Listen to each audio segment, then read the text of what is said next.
Welcome to Winning the Away Game, the podcast that talks about business, life outside South Africa, and Springbok rugby. I'm Justinus Adriaanse, co-founder of We Think Code, and my co-host is the legend himself, the giant Flip van der Merwe. How's it, Justinus? And we've got two exceptional guests today. The man, the legend, a hero I grew up watching, and he shook my hand when I was 19 years old, and I didn't want to wash my hands. He's such a great guy. Corne Krige, great to have you here. Thanks very much. Thanks for having me, Flip. And with him, we have one of those people that I just instantly connected with when we were on a call a few weeks ago, and I just felt like we had so much shared ambition and objectives and what we want to achieve. Another fellow South African living abroad and blazing a trail. Hein, welcome to Winning the Away Game. Thanks, Justin. It's good to be with you guys. So the first question we always love to ask, no pressure, guys, is tell us about your personal favorite Springbok memory. Hein, I don't know if you want to go first. Well, my most recent, there's so many. Quite a significant thing actually is that when I moved to Sweden, I lost rugby. This is kind of, it hasn't reached the north, But at the last World Cup, we booked out a local pub in Gothenburg, and I got invited to join one of the games, in fact, the final. And it was 50 South Africans, expats here in Sweden in the same bar, taking over the place, singing from Xhosa Losa all the way through to Sari Mare. So it was just absolutely incredible. And the thing is, because I can't see, I roped in 3 South Africans around the table next to me to explain, the TV commentary is not quite radio commentary. It's not, the guys, it's not hand on ball all the time. So these 3 South Africans had complete different interpretations of the rules, of what the ref is doing. So I was trying to watch 3 games at the same time, but at least we won, even though we won 1 point. So it was pretty amazing. That's awesome. Thanks for sharing. Good night. Yeah. So my favorite memory is my debut. I had the privilege of being captain in my debut game against Italy. And we won by a record score at that time, 101-0. So, yeah, it was a special memory. Things started really well for me, but they didn't really end that well. But that's another story. Yeah, that's incredible. Corne, we spoke last night about it. Actually shows you how far Italy has come as a rugby nation, that they're competitive. Obviously running out for the Springboks is a great opportunity. Every young South African boy, you play rugby, you dream of playing for the Springboks one day. You managed to captain it in your first game. Tell us a little bit, where it all started. Zambia and then Paul Boys. What gelled? What made Corne to become Springbok captain? Yeah, Flip. So I grew up in Zambia. My parents were both from the Free State. My parents thought, no, there's no real opportunity for us to go to a good school in Zambia. So the opportunity was either go to Bloemfontein, try and get into great college, or in Paarl, where my grandmother and grandfather lived at the time. So they said, look, let's try Paarl, and went to Paarl, and we got into Paarl Boys High. And at the age of 4, I basically got on the plane and went to Cape Town. And we saw our parents every 6 months. We were 3 brothers. I was the youngest of 3. And we saw our parents every 6 months. And it was what my parents had to do to give us an opportunity in life, So I'm always grateful for that. It really broke my mother. She was never the same. I mean, taking 3 boys away, I think, let's call it 4, 8, and 12. It's like all of them under the age of 13. And so it was really a tough decision for them, but they did what was right for us. And I often say that to people, don't do what's good, what's comfortable for you, do what's good for your kid, So, yeah, grateful for that opportunity. And, yeah, like you said, the rest is history. You go through school, you find something that you really love doing. I really loved rugby. And at the age of 12, when I was 1 year too young for my grade. So at the age of 12, I played under 13 rugby. And there was a coach who just decided that I was really naughty. I was not a naughty kid, but I was a busy kid. I was all over the place, So, and this guy just decided, you know what, I've got to give this kid an opportunity to captain the team. Give him some responsibility. Maybe if he's the naughty guy or the busy guy, give him some responsibilities that keeps him busy. And he made me captain of the Western Province under-13 rugby team. And since then, I was never not captain of a team. So always grateful for guys who are not scared to give naughty kids or or busy kids a great opportunity. Give them some responsibility. Yeah, that's excellent. So, what's interesting when I looked at the research for both of you last night is you also left your home at 5 years old to go to boarding school away from home. Tell us a little bit about that. Yeah, that was probably I would say, one of the most traumatic experiences because, being born blind, got used to my home environment. It was just, I could choose what everything looked like. It was just, paradise. And then at the age of 5, my parents made the big decision to send me off to blind school in Worcester. Now, the thing is, at home, of course, I could find my way easily around to the kitchen, to the bedroom. And there I was at boarding house, completely lost. And I think the one thing, I was quite terrified, because it's the complete unknown.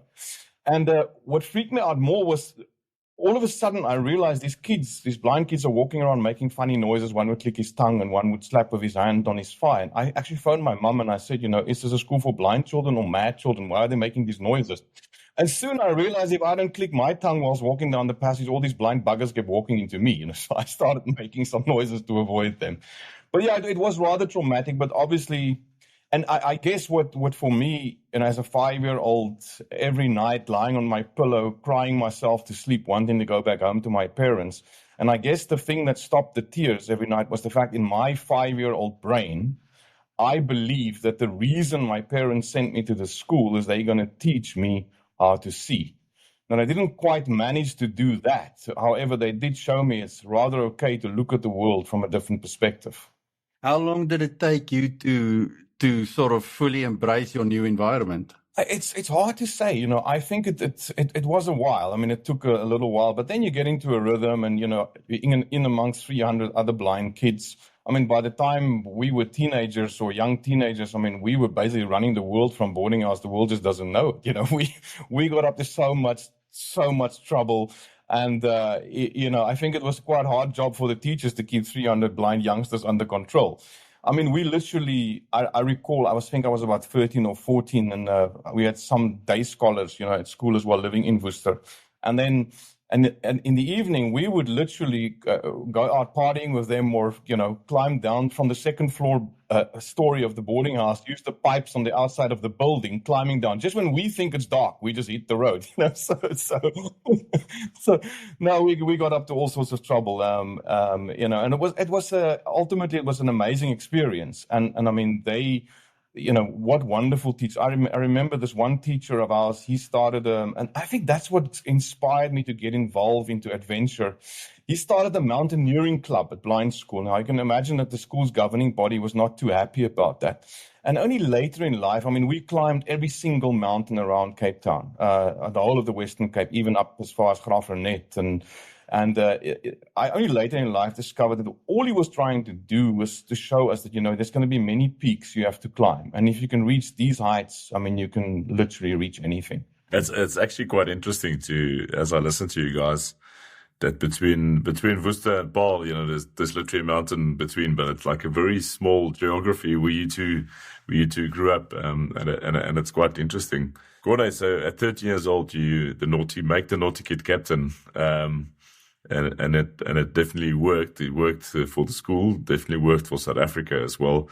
High school, I've got massive respect for Boys Eye because, I went to what they would call a rugby-orientated school, and we lost one game during my whole high school career, and that was against Boys Eye. So I would always respect that school.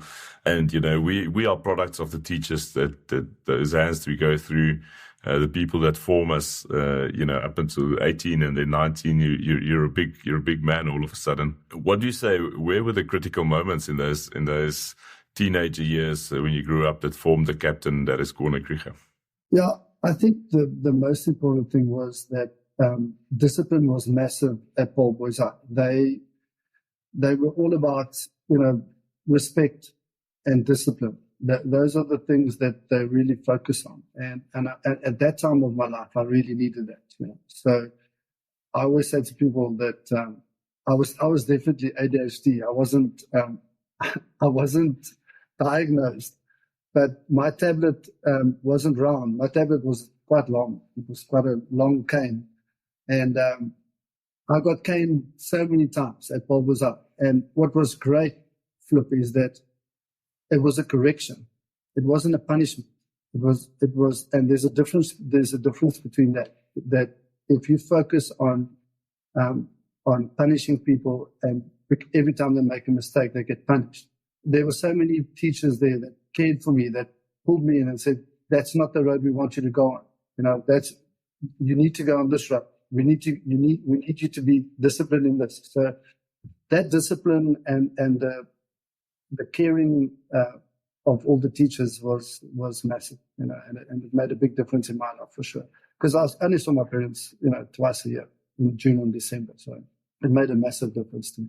So what's interesting, Hein and Corey, is that, do you think for both of you did that leaving home and going to boarding school at such an early age must have driven like growing up quicker and becoming fiercely independent? Hein, how did it play out for you in Worcester when you learned to be independent at such a young age? Oh yeah, it's certainly, I think later in life it definitely helped me to be, I quickly realized that I'm gonna have to rely on myself.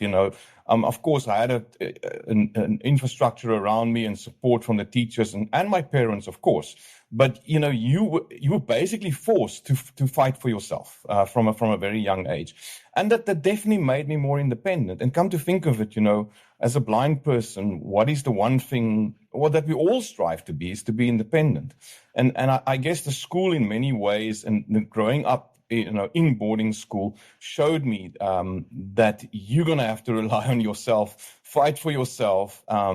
And as Corné also mentioned earlier, discipline, I guess, in many ways, I got into endurance sport and all these adventures because of this. And my mom, for many years, was also the coach of the South African national netball team. So, she drilled us. The times that I was at home, I was drilled quite hard into discipline, like she did on the netball court. But that is certainly, I think, half of my success is I can contribute to the guidance I got from school, my teachers, and even, support from fellow blind students. Corné, how did it drive your independence? Look, it's a sink or swim situation.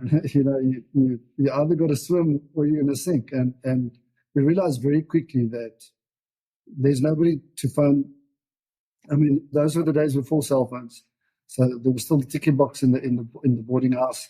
And my mother used to call me every second week on a Wednesday, and if I wasn't there, or she was 5 minutes late, I walked away, and then she phoned my grandmother, who was in Paul, to say, have you heard from him? Is he okay? So there was no cell phone, so there was no contact. So there was, I think maybe that made it a little bit easier in a way. I think if I had to FaceTime every evening like we do with our kids now, I'll probably be crying most of the time. So you just got to toughen up, take a tablet and carry on moving. It's one of those. There's no time to feel sorry for yourself, and you've got to fight for yourself. So it made me very independent at a young age. And later, I think when you get married and you have children, there's some overcompensation at that stage. But that's a small thing. But I don't want to miss any of my kids' sports. My youngest son is 16 now, and I've got one in matric, writing matric exam right now. But I never want to miss anything of them, but just because my parents couldn't be there. So I really made a point of trying to be everywhere, which is also great to see. That's quite interesting, and it's I've got two very young boys, and it's something that thinking about now is like, where do we send them to school? Because obviously, being biased, I want to send them to South African schools, but what is the price we pay? What is the price we pay for that? And it's quite interesting. You said, Corné, overcompensation. So Is that healthy? You know, that's also another question. You know, are you giving your children the independence they need? Look, we always talk about it. You have to you raise kids to get them out of the house. We don't raise kids to stay in the house, you know. So you got to make them independent. So my kids all went to boarding school, so they're all very independent and you know they love coming home, but they know that home is a place to visit. Home is not going to be there forever. You've got to build your own home. You've got to make your own life, you know. So we make that very clear to them as well. Okay, so both of you grow up, you get through school, and Corneille, you obviously go into the world of rugby, and Hein, you start doing all of these insane adventures.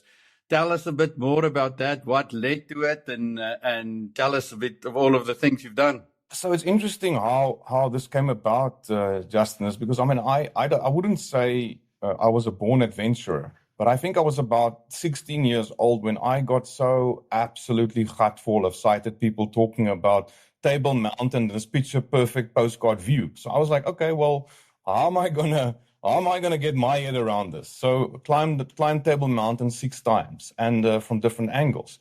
And what happened in the process, I just completely fell in love with the smell of the fynbos, the texture of the protea flower between my fingers. And I thought to myself, you know, if I'm going to have a real job one day, whatever that may be, I'm going to find my way back into nature as often as I can to recharge and revitalize the soul. And that was for me the start to many an adventure. And in fact, I was on my way to, interesting, my first job interview in Cape Town. Traveled in on my own from where my folks lived in Durban because I thought, you know, if I'm going to land a job in the city, I want to have to take the bus and the train, be independent. Of course, I want to do it on my own. So I was walking up Strand Street and I was about to hang a left hand into that building where I was about to have my first interview when I bumped into a blind friend of mine. It was actually not too difficult because he didn't see me coming, of course. And he's like, hi, I'm okay. He said, well, I haven't seen you in a while. I'm like, buddy, I've never seen you before, but I'm also all right. So we started talking. And then he told me there's this guy who wants to cross the Atlantic with 2 blind guys on a yacht. And I'm like, what? You know, I didn't even know how to get to the Royal Cape Yacht Club from where we had the conversation, number one. Number two, my only sailing experience was a cocktail party gone very wrong a few weeks before on a yacht. But I said, yeah, well, let's do it. And so I went for the interview in the Royal Cape. And then it turned out that the guy we were going to sail with to Rio, he actually had a terrible yachting accident 3 weeks before the Cape to Rio yacht race. He lost his life, sadly, up on the coast in St. Francis. And the only guy that me and the other blind guy could eventually convince to, sail with us to Rio was a deaf guy. And I maintain the fact that he didn't listen to our questions. That's why he agreed. But anyways, so there I'm on the yacht, halfway to Rio, 1,000 nautical miles on the nearest piece of land, 4 kilometers of water underneath me. And something in my head just switched and said, well, if I can bring myself to this point, I can take myself absolutely anywhere. So yeah, just as that went on to many adventures, from breaking the world blind land speed record, driving a car at over 300 kilometers an hour.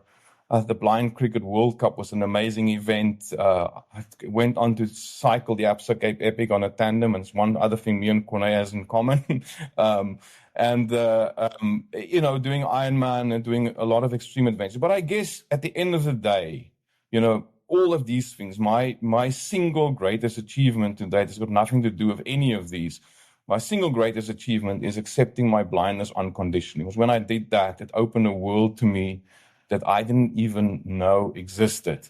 But having said that, these adventures also, when I was very young, I vowed that I was going to see one day. I had no idea how and how it would pan out. But I vowed to myself that I'm going to see. And what was I going to see? I was going to see absolutely everything there is to see in this world. And through adventure and sport and endurance, I think I've come, haven't seen it all, but I sure had the privilege to see many, many things.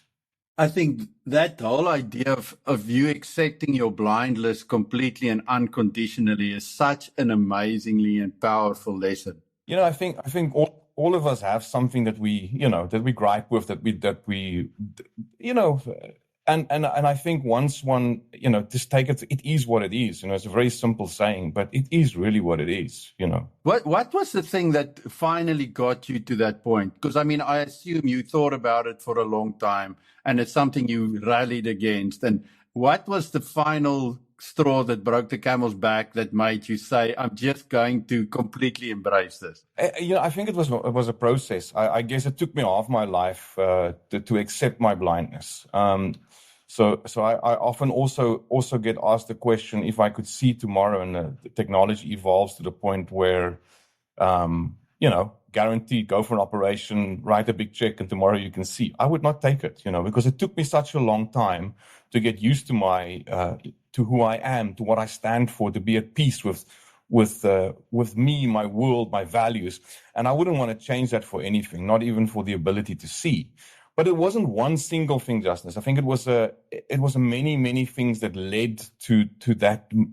Well, call it a moment, call it a phase, because I think it was in my early 30s when I started transitioning from being mad at the world, or basically just being blind, to being now blinded by possibilities. Oh, so bad. That's fantastic. Yeah, it's incredible. So many lessons in here, and how we only limit ourselves. Gordon, you're the ultimate warrior as well. You've done any and every endurance race out there. You love to challenge yourself. After school, you check the boxes, and Western Province quite early, and then we said BOK captain, and what we found out in the research, well, you retired when you were 28. Never realized that. It's very early for a Springbok captain. I turned 30 in that year, that I retired. It's 25 years ago now. It's like what Warren Buffett said, now in his last letter, he said, well, he's not particularly proud of his first half of the life, but that's what formed him, and the second half is much better. So it is what it is. And I'm going to take that. Gordon, take us a little bit through that 2002, 2003 captaincy period, and what you took from that and what you learned from that. Yeah, so I actually, I forgot to mention that Gary Tyson got injured, and he didn't know who to make captain. So he went to Rassie and he said to Rassie, do you want to be captain? And Rassie said, no, I don't want to be captain. And I was the next guy. So he came to me and said, Pune, do you want to be captain? I said, geez, that's a definite yes, So Rassie did take the captaincy a little bit later. But so I've got to thank Rassie for saying no. That was the easy part, getting into the team, into a very good team, a well-settled team with a great coach. Those are the good old days. And obviously my career later on, I got injured before the 99 World Cup. So I knew I'd only had one World Cup left in me, which was in 2003. And to be honest, it was a tumultuous time in Springbok rugby. The guys were really unsettled.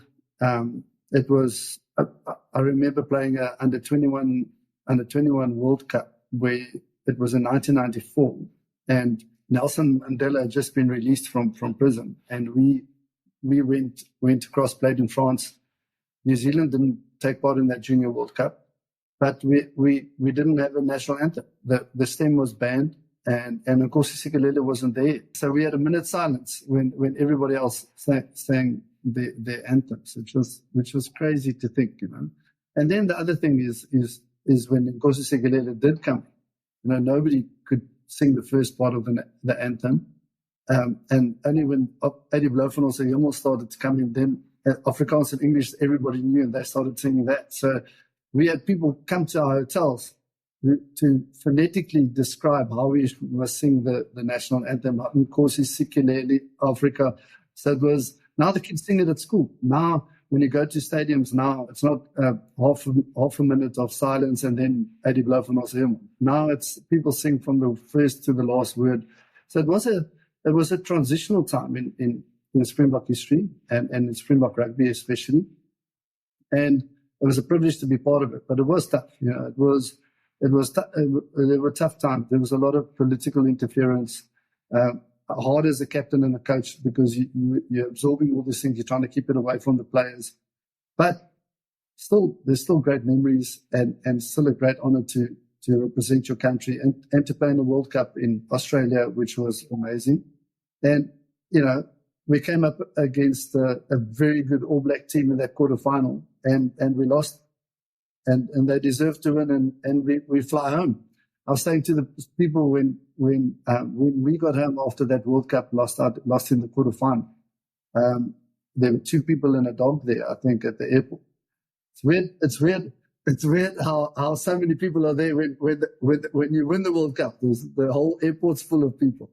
So winning World Cups is something that I never had the opportunity to be part of. But massive respect to John Smith, Francois Pienaar, and Siya Kolisi, two in a row, and let's hope for that third one. But I mean, winning a World Cup is a massive thing, and I would love to have been part of a team like that. But it was my era. My era is my era. You can't choose when you get into the team and when you're out. So towards the end of your career, Corneille, you ended up going to the UK and playing a little bit in Northampton. Tell us about that. What was that shift going from, and I mean, in those days, you basically knew that you wouldn't play for the Springboks again because once you left South Africa, they wouldn't pick you. So you left, and what was the culture shock like? What was it like embracing this new club culture? And tell us a little bit about that transition. I actually had the opportunity to go and play in Biarritz with Serge Betsen at the time. And as a conservative Afrikaans person, I thought, it would be awesome to go to France. But I'm worried about the language. And, my wife's going to come with me. What's going to be the easiest? Where can we go? And at that time, Alan Solomons went to Northampton. And that's why we went to Northampton. Selwyn Boom went with us. Robbie Kempson, Johan van Wyk. We were 4 or 5 South Africans that came to Northampton. So I thought that will be an easier option, easier route, more easy for the wife. Because to be honest, if you're in a rugby team, you're going to be happy anyway. You've got 15 of your friends around, and you're playing rugby together. You're having lots of fun together. So you always make friends quickly, where it's more difficult for the wives when you go across. That was a mistake, because what I didn't realize was that in 2002, just before that 2003 World Cup, we played against England, and we had I had the record win 101-0, and I had the record loss 53-3 against England. So I held 2 records. I've lost them both, luckily. John Smith took the biggest win, and Evan Etzebeth took the biggest loss, 57-0 to the All Blacks.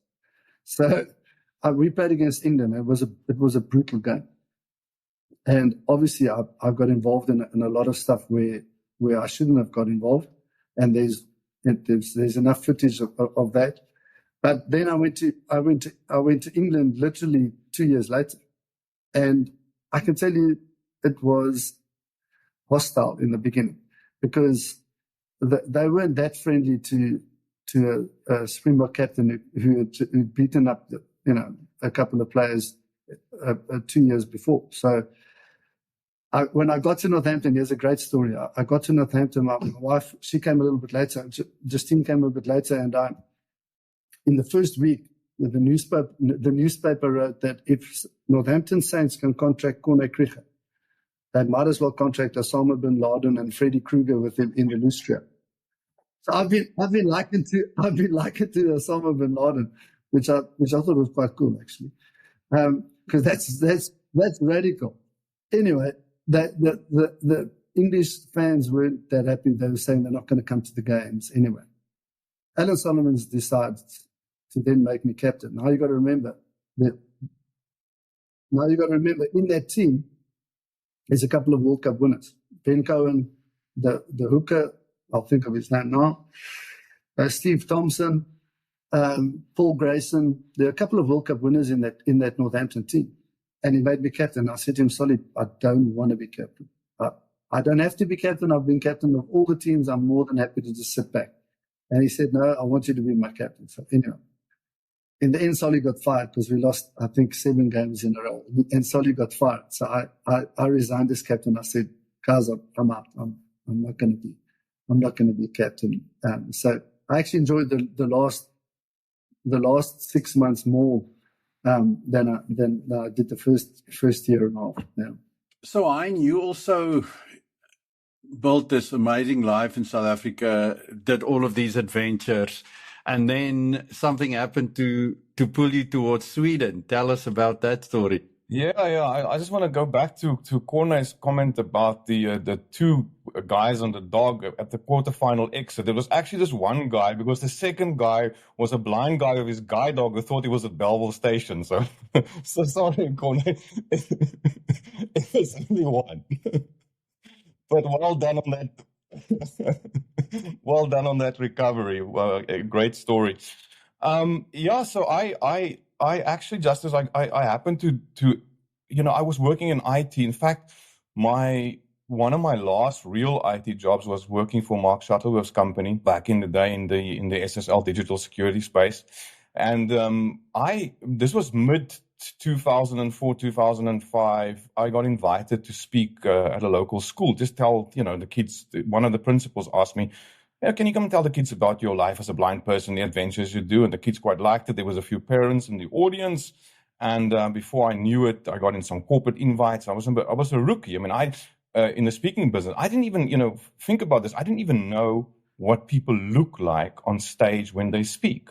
So I thought the best way for me if I want to make this a business is, listen, I need to find out what it looks like. So I actually enrolled for a part-time drama course, just to get an in-depth understanding of how stage work, how blah, blah, blah. So fast forward 20 years, here I am, a successful speaker worldwide, working with leadership conferences, leadership sales kickoffs, etc. But long story short, in 2014, I was invited to Lexmark. In fact, now I'm about 10 years into the speaking business, so getting some international traction. And I was invited to speak at an event here in Gothenburg. And that evening at the gala dinner, I met Monica, who's now my wife. But the interesting story, she was working for a company at the time, and she just started this company. And then the day before, she was up in Stockholm for some meetings, and she drove down to the conference the next day, and she saw on the program, she was quite tired, obviously, and she saw on the program between 2 and 3 in the afternoon, there's a blind guy speaking. So great, I can sleep at least for an hour. You wouldn't notice. So that didn't work out so well for her. So she apparently did pay attention. So so we met at the gala dinner that evening. She came to talk to me at the table, and basically when my friend that was traveling with me, photographer, he said to me, "Hey, Hein, somebody wants to talk to you." And I knew that before she even said a word, I could just sense she was behind me, standing behind me. And when she sat down next to me, basically a room with 300 people in it just disappeared. The only thing I could see was her. Yeah, and so I ended up, we commuted to between Cape Town and Sweden for about 2 years. Eventually we got married.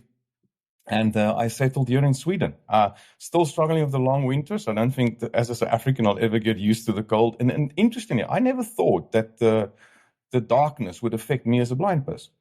Because I was like, what? My goodness, I've been rolling like this for 45 years. Why would the darkness affect me? But it's interesting that it's pretty much a lack of vitamin D. So you do feel it. So we try to escape the long winter. So, coming down to Cape Town or South Africa for a couple of weeks every year if we can, But yeah, this is how I ended up in beautiful Sweden. It's actually, for me, in many ways, I'm very fortunate that I come back to South Africa at least once a quarter, sometimes even more. So to me, it doesn't really feel like I've left, and I don't think I can ever leave in my heart. My wife, she was very kind. On my 45th birthday, she came home a week before me. We were in South Africa for some work, and we had a little beach house in Hermanus. And for my 45th birthday, she literally had built a fire pit, exactly the same measurements, the braai that I had down on the coast in Mierenbosch.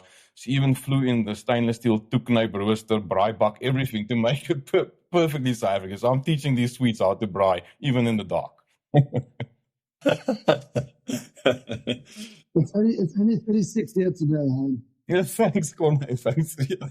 Like plus plus three over here. It's funny you mentioned Gordon, you mentioned Biarritz earlier, because me and Justinus, we're sitting about 2 kilometers from the Biarritz Stadium at the moment while we're recording this. Justinus is visiting here. So after Northampton, Gordon, and now hanging up the boots, as they say. What was next? What went through your head? Before I stopped playing, a guy said to me, "Look, one day if you stop playing rugby, let's start this business." He had a lot of property, and he said, "Look, come and join me." Then we put up billboards on all these properties. And when I hurt my neck in Northampton, I decided that's it, I'm done. I phoned him. I said, "Look, is the opportunity still there?" He said, "Yeah, good to go." And I literally stopped playing. Took a month off, decided, my daughter was born in Northampton, so we'll always have an attachment to Northampton. She didn't get a British passport, by the way. At that time, we had to live there 5 years, and I wasn't prepared to stay in Northampton for 5 years. So we came back and took a month off and started working, building the business, putting up billboards on the side of the road, mostly in Johannesburg, which was, at the time, it's lucrative business, but there it's much easier to get billboards up, and first on his properties and then other properties. But after 2 years, that partnership didn't work out well, and then I started my own business after that. You pay your school fees if you're not a businessman. You don't sign shareholder agreements, and I think a lot of us have gone through that in the beginning years. But yeah. So now I'm still in the business. At least the guy got me into it. I'm still in the same business for 20 years. Yeah, I said 25 years earlier. It's actually 20 years this year that I stopped playing. So my business is 18 years old this year. So.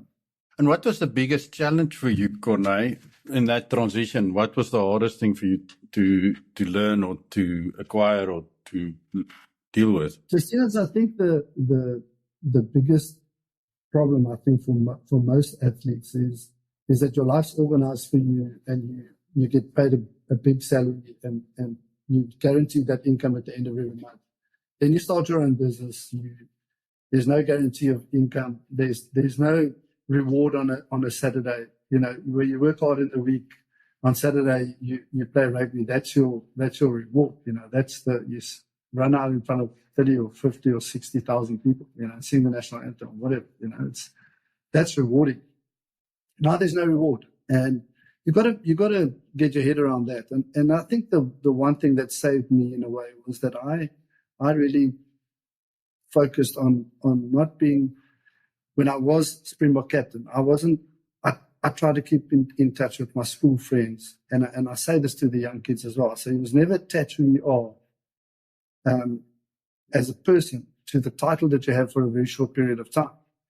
And that saved me in a way, So I'm still, all my school friends from Paul Boys High, are still my friends. All of us are turning 50 this year, so I've already been to a lot of big 50th parties. They've all been to mine. But the big thing is that you can't attach who you are as a person, because you were a person, you were somebody.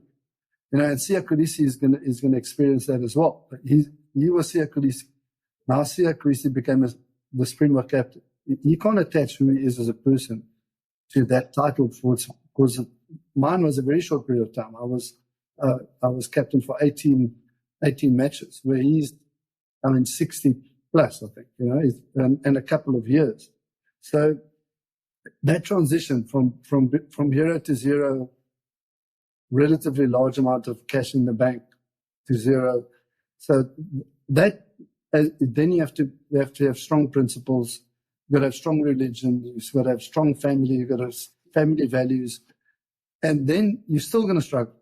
So it was probably the most difficult thing I've ever done, and I'm grateful for, let's call it, a solid wife who came from a solid family. My father-in-law, who has passed away now, he was instrumental in getting me through that time, that uncertainty, that, it's going to be okay, you'll be fine. My parents were still in Zambia. So, very tough period of time, but but also rewarding now, looking back, getting through things, building a business, having 12 people in the office with 12 staff members come more problems. So, but yeah, it's been an incredible journey, but lots of grace in between for sure.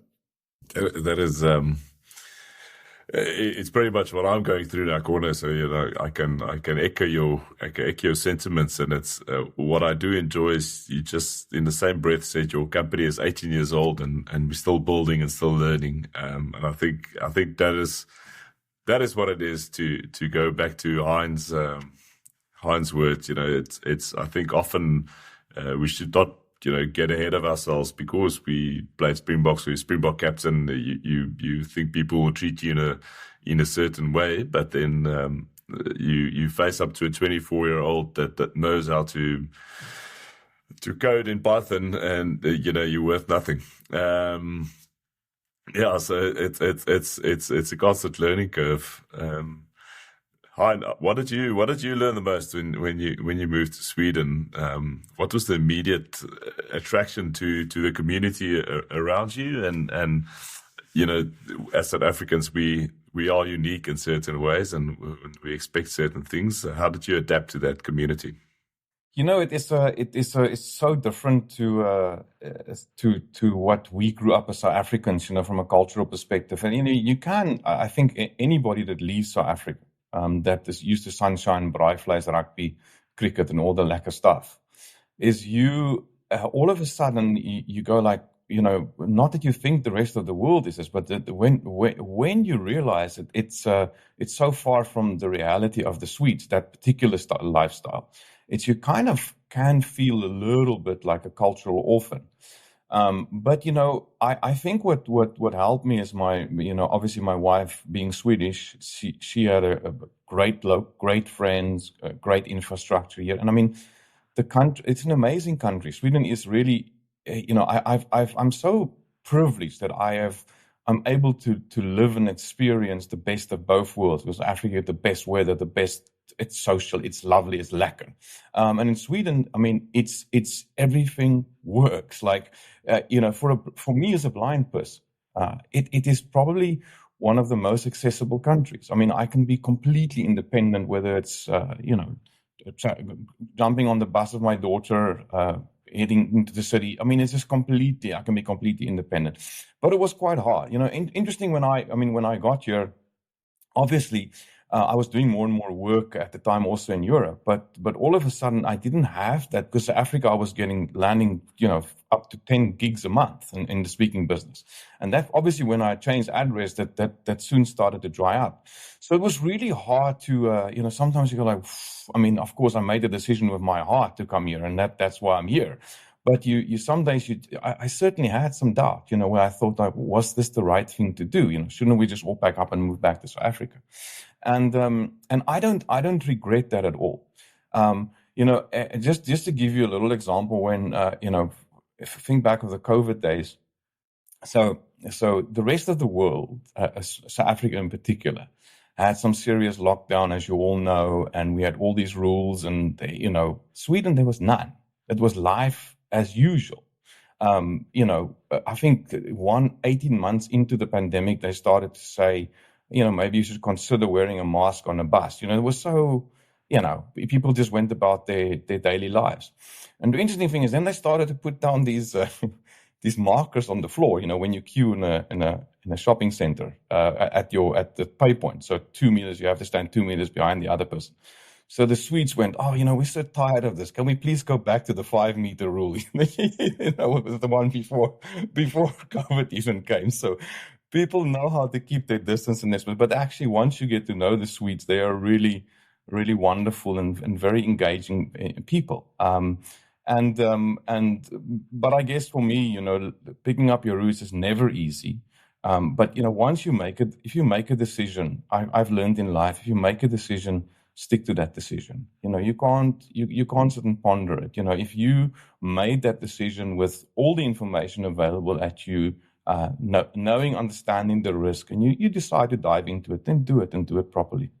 It's amazing when you change cultures and that adapting And I would say, like, when we just got to Canada, my daughter was sick, so we had to navigate the healthcare system. And it really gave me a completely different perspective on South Africa. And it seems like your time in Sweden also gave you a little bit of a perspective on South Africa. What would you say what does living in Sweden reframed about South Africa for you?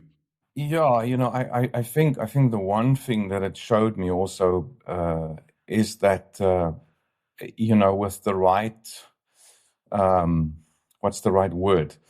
That anything, things can be great all around for everybody. If I look at the Swedish culture, the Swedish way, I mean, if one can take some of those elements and duplicate it in South Africa, here, for example, if you look at, and I mean, we all as South Africa knows how our country has been plundered and corruption, etc. And I don't want to focus on the negative, but, a few years ago here, one of the ministers in parliament in Sweden accidentally bought a Toblerone chocolate on her government credit card, and she was fired on the spot.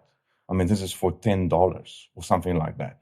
So, I can attest to the fact that how things can be. My daughter who's 9, you just spoke about, Justin mentioned that your daughter was sick when you moved to Canada. So my little girl is now 9 years old. And just to go back a little bit, I'll put this into context. I always wanted children, but because of the fact that my blindness is hereditary, this was a hard conversation with my previous partners, because, I mean, having 2 blind children in the house might be a bit of a challenge for anyone, so, but anyway, so my biggest fear was that my kids are going to be blind, because I didn't want them to go through the same pain, the same hassles, the same trauma that I went through as a 16-year-old, fighting the world, God, the universe, and everyone. Why am I the blind one? And in fact, she was born in 2016, my little girl. And, lo and behold, because my Monica just said, when we had the conversation, I said, well, if our kids are blind, who would be a better role model? I was like, that's generous thinking. Thank you. That's cool. But lo and behold, she was born. Her eyes were perfectly fine. But on her second birthday, she was diagnosed with leukemia. And I tell you, it was the most traumatic time. I mean, it was, I can't even in words, for 6 months after her diagnosis, I couldn't even say the word leukemia without completely falling apart. And then obviously she immediately went into the Swedish healthcare system, 2.5 years of chemo. I think the last count in treatment was around 20 million rand, worth of treatment. And the Swedish government didn't ask us for 1 cent. So, if that is, do you know what I mean? What I'm trying to say, if that's this reality, imagine one could have a similar reality for all South Africans in South Africa. South Africa naturally is actually a very rich country on so many levels, from minerals all the way through, including culture. So, yeah, I mean, but that to me, pardon the pun, was certainly an eye-opener. That's a great story, because what I keep repeating and Flip mirrored back to me yesterday even is this idea of we really have to build a country that works for everybody. And I would say my perception of what that means has completely changed in the last 10 years since I've been in Canada, very similar to the experience that you've had. No, it just shows you what is possible, and I think as Africans living abroad, and I know that's your mission as well, is, how do we take and continue to take the experience that we gain, take it back and continue to help, grow our country and make our country, meaning South Africa, better. And even in every little small way that we can do so. Thanks for sharing on. That's pretty incredible. And Corne, your body must be having a few scars left from your playing days. You mentioned just in the going by, you broke your neck. I don't think there's a lot of people that just said, no, I broke my neck and then just went on, took a month off. You also an endurance athlete, a survivor as well.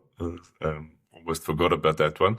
What attracts you to these endurance sports? What is outside of fitness? Why do you keep doing that to yourself? I think the key is once you've been a professional sportsman, you always want challenges. You want to try and do something that's quite difficult. You want to be challenged by stuff. I feel out of everything he has done, Survivor is probably not the biggest. Still lives in South Africa every day, Survivor. True. I'm surviving every day. I like a bit of a challenge, I think after playing rugby, it's important for you to set some fitness goals for yourself so that you out of your comfort zone quite often. My wife doesn't understand it at all. I ran my first marathon in Ironman, and I wanted to break the 4-hour mark, and I did a 4 hours 10 minutes in the marathon, and I was quite angry with myself. So we entered the Cape Town Marathon, and I said I'm gonna run the Cape Town Marathon. I'll run under 4 hours, and I was jogging with her, and then I left her, and I finished the marathon in 3 hours 59 minutes. But then I fainted after and she said, "Oh, you're stupid. I don't know why you want to put yourself through that pain." But I think for me, I always like a hard challenge. I like challenging myself physically and just continuously, having these goals. Maybe I'm trying. The next one is swimming Robben Island, which my shoulder packed up. I would have done it earlier this year for my 50th birthday. So the Robben Island swim is 8 kilometer swim from Robben Island to Big Bay, but my shoulder packed up. But I like a bit of hiking. Have you seen the sharks over there? I've seen them. I surf there quite often. So, but I think the adrenaline that you got on the field, you got to try and replicate that in some way. And I train hard. When I get really angry, I'll go to the garage and I take a punching bag and I get rid of all my frustrations. That's my way of getting rid of stress. Some other people will do other stuff, but getting rid of stress for me is just train hard, get on the bike, go for a run, swim in the sea, surf. Being active. So our holidays are actually really nice and active. But I want to tell you a story about Hein. Hein, what year did you do the Epic? 2011, Corne. 2011, and it was so funny. I heard the story afterwards. We did an interview. They fell off a bridge. Him and his partner fell off a bridge, and they did an interview with Hein. And they said, Hein, geez, man, I heard you guys fell off a bridge. He said, yeah, I didn't see that coming. And well, people were mad. They were laughing so much. Yeah, there was lots of respect. I mean, I did the epic, and it was tough for me. It was tough, even though I could see everything. But geez, it must have been hectically tough on the back of a tandem bikers. Not. What year did you do epic? Interesting enough, 2016. 2016, and your Cape Town Marathon. What year was that? It's the year after Ironman. That was actually quite recent. Okay, no, I'm just curious because I'm just listening to your story. You did 3:59. I was trying to go for a sub 4, and I managed to do 4:13, 4 hours and 13 seconds. And I also ended up fainting and going into the medical tent. So I was just wondering if we were not lying next to one another a few seconds apart. We have a lot in common. So we have a lot more in common than you think. Yeah. So the next sort of arc we want to talk a little bit about is this playbook for change. I mean, both of you have had these amazing careers in South Africa, and both of you obviously spent time abroad. And unfortunately, we're all getting closer or over 50 now as well. So when you look back now, Hein, and you see this entire arc of your life, what is it that you would say is would you define as your playbook for change? What are the things that you maybe wish you knew at 16 that you know now? Sure. Yeah, there's a lot. But I think for me is, the one thing for me that's a golden thread through, I think that of all the things and all the lessons I've learned, gratitude and appreciation is besides kindness and generosity. I think the one thing that has generated more light into my life than sight can ever do is appreciation. I always say, appreciate what you've got, because there are hundreds, thousands, in fact, millions of people out there who are less fortunate than we are. And the things that me and you just mistake for granted, right now, somebody else are on their knees praying for it. And if in my early 20s, in my younger life, if I knew that, I think the impact of what I do would even have been greater. But, Flip also mentioned before, that is just part of the curve. It's part of your own journey to learn how to live. In Afrikaans, you would say, jy leer hoe om te mens. And that takes a while, and if you can't see your surroundings and you are trying to navigate the unknown, it could be a little harder. But, looking back now, I'm still so grateful that I've had the opportunity to also, through the work that I do, hopefully enrich other people's lives. And I think, when I formalize that, and I think I told you when we had our first conversation about the academy that I started for the blind back in South Africa. And we now have 50 blind students full-time on campus. We started in 2019 with, I think, only about 12 or 21 students.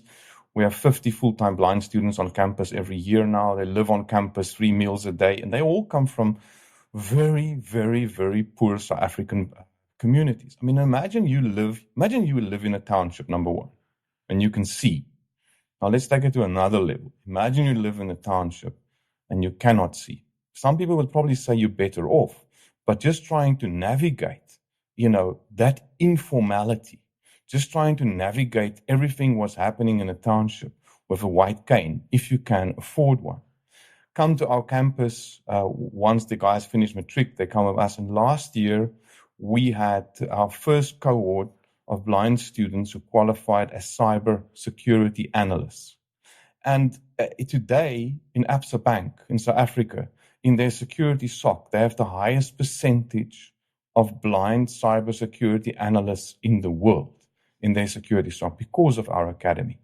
And there's not a greater reward than seeing that youngster come into our academy, hardly being able to navigate his own personal surroundings, to go and work for a multinational bank in cybersecurity. And by the way, he's completely blind. It doesn't get better than that. Wow.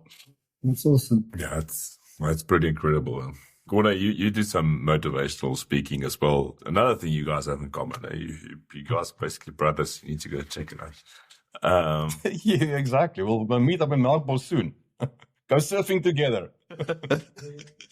I'll do the shark spotting. How's that? What are some of these frameworks, the leadership, the stuff you learned on the field and off the field that you carry over to the community? You've been at the coalface of Springbok rugby, learned from the best and the worst. Yeah, for sure. Gone full circle, into the boardroom. You do the motivational speaking in big corporates. What are some of these frameworks that you use that you carry over to the community today? I use a lot about sport, about the discipline. I use that a lot because there's in general there's a lack of discipline in South Africa, which needs to be addressed. So that's the one thing. But also, as you get older, I think I turned 50, as I said earlier. In March, I turned 50 this year. And when you're 30, 40, you look forward and you're always planning and you're thinking about new things. But as soon as you get to 50, suddenly you turn around and you look back and you go, okay, geez, what have I achieved? What difference have I made? And that's what it comes back to what Heinz said earlier is we're not here just to consume. We're not here just to take from people and make money and become richer and richer. We're here to give back. We're here to make a difference. With your friends, start at home, with your family, but also with your friends. What kind of a friend are you? Are you just a guy who drinks brandy and coke with your friends, or are you actually a guy who actually cares about what's going on in your marriage? That's And I think that's in the phase where I am now in my life, and where I want to be is to be able to make a difference. So when I'm in public speaking, I want to feel that if I walk away, one or two people can take something from what I've said that they can apply in their life. I've only been on the call for about half an hour with Hein, and he's already taught me a couple of things. So that's the thing, is that you want to give back. You want to give back to people. You want to give back of your experiences that you had in life. And it's much better to have an experience and share that experience with someone than to read something out of a book and then convey that message to somebody else. So our life experiences give us the opportunity to give back, and to even to my sons. I said to my son the other day, I said, a clever guy learns from his mistakes. A wise guy learns from other people's mistakes. So I don't want you to make the mistakes I made, because there's pain involved. I don't want you can learn from me. I'll tell you everything. I'll navigate the whole road for you. But in the end, you can't protect them. They're going to have to bump their own heads, and they're going to have take some pain along the way. And that's part of like Hein said earlier, it's part of living, it's part of growing. Wow, yeah, protecting from the world is such a brittle thing for me as a parent as well, right? You want to give them the opportunity to be independent and be successful, but you also want to avoid the pain that you can.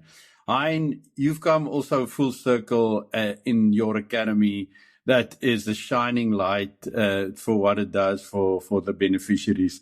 You alluded to it earlier, but maybe just tell us a little bit more about that. How did you get to the point where you wanted to do it? Tell us that full circle story. Of course. So at some point, you as Corné also say, you start to look inward, and you go like, what is going to be my legacy? What do I want to leave behind? And I think for me, the big thing was I achieved, relatively speaking, big success within IT, being blind, being able to use technology, and the way technology has enriched my life. I mean, I just got back from IBM, the TBM forum, speaking in Miami. I've worked for a while. I was ambassador for SAP, the German-based IT companies, helping them with rolling out ERPs for multinationals across the globe, helping to inspire the change management, the transitions, etc. So that golden thread of technology and how it served me, certainly, I was like, but how can I help other blind people who didn't have a privilege, or the privilege that I have growing up, going to a blind school with great teachers, access to technology, although it was very limited back then. I mean, but the way it evolved, I just knew that if tech lands in the hands of every single blind person, a youngster out there, it will open a whole new world to them.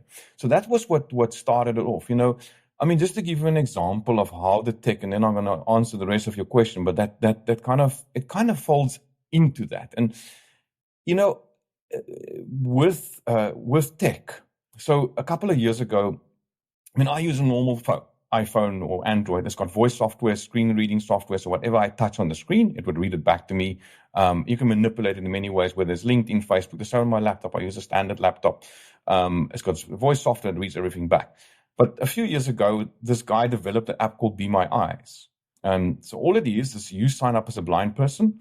And if I need help, I click the help button. It connects me to the first available sighted volunteer who signed up as a sighted person. So if I need help, it links my camera to you, and we can have a conversation. I can point the camera, and you can tell me, okay, I'm to the left, you're looking for your car, that's on the floor, or this is pointed to the washing machine, that's 40 degrees, blah, blah, blah.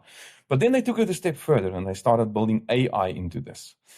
So Be My AI. So I can take a photo and just send it off to the server. Within seconds, it comes back. So think about this. You're traveling. You're in a hotel in Switzerland or France, and it's 7:00 in the morning, and you open the mini bar, and you need a cola, or but the cola can and the Heineken can looks exactly the same if you feel them.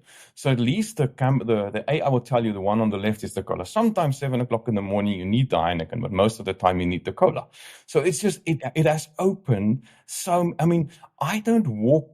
I've always been fascinated about visual art. the whole concept of paintings, how people express their feelings, scenery, memories, you name it, onto canvas. And I never had access to that really, except for if somebody else stands next to me and explains the painting. It would be my AI. I take a photo, submit it to the server, and it gives them a more in-depth explanation than any human being can probably do. So I do not walk past paintings anymore because I'm like 52 years of catching up and losing out on visual art. So, that is the extent of where the tech is at, and to the extent where blind people can become cybersecurity analysts, competitive salaries, competitive to equal work than their sighted counterparts. So when the opportunity came, my business started to grow where I could plow some of that money back into this academy. Well, first of all, it was just sponsoring individual students, and then we formalized it in 2019 to become the academy. And what was the whole vision or the mission of it was just to enable blind people to explore the world through technology and qualify themselves so they can go further on and have meaningful careers. And I never thought that this thing would, grow further than 10, 15 people. By next year, I think we're going to have 70, 80, hopefully 80 blind students on campus. So it's really growing. And we've proven that really anything is possible with the right education and the right tech. So that's the long story about I cannot imagine my world or looking through the world without the lens of technology anymore. So, Corné, for you, what do you look for, and how do you find opportunities to go full circle? Yeah, so I've the real privilege to be a Laureus Sport for Good ambassador. Under my photo with Nelson Mandela, there's a Laureus Sport for Good ambassador certificate. So I get many opportunities on weekends, in the week, to go out and use sport to change people's lives. One of my favorite charities that they support is a company called Waves for Change. And they take kids out of the townships and they take them to the sea. They give them a wetsuit, and they put them in the sea and teach them how to surf. And the absolute joy of those, the smiles on the faces is just incredible. Remember, they come from trauma. They come from very harsh conditions, and here they're in the sea. And that's the one thing I always say about surfing. I say, if I run, I can think about business. I can think about, my family. I can think about a whole lot of stuff. When I ride my bike, I can think about everything, about business, about stress. But when you're in the sea, you can never think about anything else. You've got to think about the wave. You've got to be in the right place. It's dangerous if you're not in the right place. The water is flipping cold anyway. So, even with the wetsuit on, so you that awareness of where you are, being on the board. In yoga, they talk about being on the mat. So these kids, for 2 hours of their day, they escape, and geez, it's incredible. It's so rewarding. So at my age, I want to give back, and luckily Laureus gives me that opportunity to do that on a daily and a weekly basis. So we have a little tradition on winning the away game. We allow guests to ask each other a question. You guys can go as far as you want to, and also choose, HP4 Beauty. So you can choose who goes first. I don't mind. I can ask Corné. Corné, if there's anything in your career above professional rugby, business, if there's anything that you could do differently, given the opportunity, what would that be? I think there's one in rugby. I would have, in an England game, I wouldn't have lost my mind, and not battered a couple of Englishmen. So that's one I would have changed. And then in business, picking the right business partner and signing a shareholders agreement is what I definitely would have done differently. And I think that those two things are lessons that you make the mistake, but you don't do it again. And I think that's the key, is learning out of your mistakes. A mistake doesn't make you stupid. A mistake doesn't put you down. It's how you get up. It's how you make sure you don't make that mistake again. And obviously just focus on going forward and not looking back and beating yourself up about mistakes. It's the same on the rugby field. If in any sport, if you beat yourself up about the mistake you made now, there's another 60 minutes that you still have to play. If you're going to beat yourself up about it, the coach might as well take you off the field. So, those are the best sports. I think the fact that you're also sharing those, as you mentioned earlier, be wise to your kids. Learn from other people's mistakes, and one can't if people who make them or perceive mistakes, as you said, it's impossible if you don't share it. So heads up for that, man. Thank you. I'd like to ask Flipper a question. As you can ask me, but you have normally to Ian, but I'll answer one as well. I heard you bought a rugby club. Is that true? I did I didn't buy it. I helped people structure it, the lovely Biarritz Rugby Club. And there's another thing you could have surfed if you came to play for them. It's a rugby club steeped in rugby history, and they've won many European Cups and local top 14 rugby. But rugby, unfortunately, stays rugby, and there's a lot of politics and people trying to drag it down to the lowest common denominator. So yeah, for the moment, I let him be, and I'll stay a supporter of rugby. And are you actively involved in Flipper? Only as a still have my few seats there that I can go watch every Thursday or Friday, and that's good. It was a loaded question because I have a son on his way, so I'll send him to you. Yeah, send over. We've got contacts. If there's anything like his dad, I'll buy a rugby club again and build around him. Awesome. Any question for Hein, Corne? Yeah, Hein, so much respect for you. I have to say that. And to think, I always close my eyes and I think, if I didn't have sight, how would I navigate around? And I did that blind rally. Did you do? Yeah, the Pioneer one. Yeah. I did that blind rally, and they literally, like, you have to drive, but you've got a blind navigator, so he must explain to you where to go, but he's reading in Braille, and that's when I realized how incredibly strong your mind must be to get up every day and to do the right things. If there was one thing that you could do differently as a 16-year-old, because I think it sounded like you, as a 16-year-old, you were quite a bit of a rebel. If there was one thing that you could do differently, what would that be? Sure. I don't think I could have lived any harder as a 16-year-old. But I think what I would. And I'm so glad that I eventually learned that lesson. But I think what I would have done differently is I would have, if I knew what was coming, I would have probably put down my fights earlier.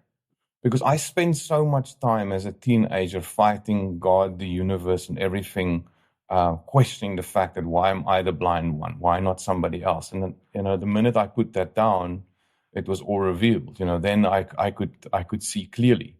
But I guess in a way I probably had to go through that frustration to reach the other side. But it didn't necessarily make me the best person to be hanging out with. And that I don't regret, because that was just, I didn't know any better. I was just trying to navigate the unknown, as you rightfully referred to earlier, as a blind person. And that consumed me in so many ways. And I think what consumed me even more was the fact that I felt that I was completely at the back of the queue because of the fact that I can't see. And I had all these sighted friends who could make eye contact with the girls and blah, blah, blah, blah, blah. So I always felt like and that is such a powerful thing, and I think sighted people underestimate the power of being able to make eye contact, because within a split second, apparently, this is hearsay, that you can, if you know the other person, you can tell by just looking in their eyes, if they are happy, sad, if they are stressed, content, whatever the case may be. And I never had that privilege. And I guess today, given the opportunity to see just one thing for a split second, and I have to choose what would that be, it would most certainly be making eye contact with my little daughter who's 9 years old, because apparently it's also the windows into the soul. But yeah, if I can do anything differently, as 16-year-old Hein, I'll be less demurring with the world that I'm blind. That's a great answer. Well done. Thank you. You know, Hein, one of my favorite movies ever is Invictus, and I thought about it seeing that picture of Nelson Mandela there behind Corneille. And the scene where he's with Francois Pienaar in his office, and he basically, he's using this, like having this conversation with Francois Pienaar and not directly telling him what he's actually wanting. But one of the things he says in this conversation is that in order to build the nation, we have to all find a way to exceed our own expectation. And it almost feels like that was the journey you went through. You were rebelled against these constraints, then you embrace them completely. And by embracing the constraint, you almost released all of this magical power that you had, and you were able to exceed every expectation that you've probably ever placed on yourself. So thank you for sharing. It's been amazing to hear your journey and how you did that. It was amazing. Thanks for having me. It was really great to hang out with you guys. Hi, and I just want to say as well, in South Africa, there's millions of people who wake up every day with no hope, and a lot of them are sighted. That a lot of them can actually see, but they don't see up. And as a blind person, you give a lot of people up. And I just want to thank you for that. I want to honor you for that. Thank you, Corneille. I appreciate that. Thank you very much. And keep up the good work you're doing, man. Thank you. I just saw, Corneille, when you brushed your eye there, I saw your fingers. And this is a particular story of the impact you had on my personal life. Is when we on all the way to Durban for our under-19 World Cup. And you guys played a test match on the Saturday, and we flew out on the Sunday or something, and you came to shake our hands, but your hand was broken, so you shook all our hands on the left hand side. And I just thought, if as a young man you think if your hand's broken, I won't even get out of bed. And he was there after test match, shaking all our hands and wishing us luck. You had a massive impact on my life. And they're not pretty. They're all over the place. Yeah. I think Rusty's looks like Rusty's is even worse. Rusty's probably the worst. But yeah, so and made me do a lot of stupid things and play with pain through my ears. But yeah, thanks for that. Okay, so last question for both of you. Where do you think you'll be at the next World Cup? Where are you hopefully watching the final when we try and win the third World Cup in a row? I think there's somewhere next to you on a bench. That would be lovely to hang out with one of you guys and watch the game somewhere. And also with somebody who actually understands the rules. So. Well, hopefully we can be at the game, Hein. I'm going to make it my mission to take you to a World Cup final. It will be amazing. I'd love that. I'm planning to go to Australia. The opportunity to witness 3 in a row really does excite me. So yeah, I'm making plans to get there. That's for sure. And it is in Australia where I lost in the quarterfinals. So I have to go back and have some good memories there. And we can organize with Wingman to do a little try Ironman there while we're at it. No pressure. Okay, so thanks, guys. Thanks for joining us. It was a real pleasure. Winning the Way game in cooperation with the Lekker Network. We really love having these conversations and talk about how South Africans show grit and determination to take over the world. So thanks for joining us. We really appreciate it. Flip. Yeah, thank you guys for joining us. 2 legends. Keep on doing the good work and sharing the story of hope. Thanks, Flip. Thanks, guys. Thank you, gents.